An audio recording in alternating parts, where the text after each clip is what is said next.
ലൂക്കായുടെ സുവിശേഷം 1-ാം അധ്യായത്തിന്റെ 39-ാമത്തെ വാക്യത്തിൽ യൂദയായിലെ മലമ്പ്രദേശത്തുള്ള പട്ടണത്തിലേക്ക് തിടുക്കത്തിൽ യാത്രയാകുന്ന മറിയത്തെ നാം കാണുന്നുണ്ട്.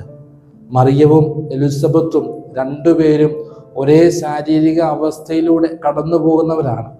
എങ്കിലും തന്നേക്കാൾ പ്രായത്തിലധികമായ എലിസബത്തിന് ഈ ഒരു കാലഘട്ടത്തിൽ തൻ്റെ സാന്നിധ്യവും ശുശ്രൂഷയും ആവശ്യമാണെന്ന് മനസ്സിലാക്കിയ മറിയം തിടുക്കത്തോടെ അവളുടെ പക്കലേക്ക് യാത്രയാവുകയും അവളെ ശുശ്രൂഷിക്കുന്നതായും സുവിശേഷത്തിൽ നാം കാണുന്നുണ്ട്.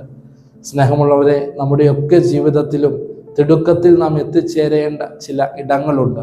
നമ്മുടെ ശുശ്രൂഷയും സാന്നിധ്യവും ആവശ്യമായിട്ട് വരുന്ന ഒത്തിരിയേറെ പേർ നമ്മുടെ ചുറ്റുമുണ്ട്. അവരുടെയൊക്കെ ആവശ്യങ്ങളിൽ അവരെ സഹായിക്കാനും ശുശ്രൂഷിക്കാനുമുള്ള വലിയ കൃപയ്ക്കായി നമുക്ക് പ്രാർത്ഥിക്കാം. ദൈവം നമ്മെല്ലാവരെയും സമൃദ്ധമായി അനുഗ്രഹിക്കട്ടെ.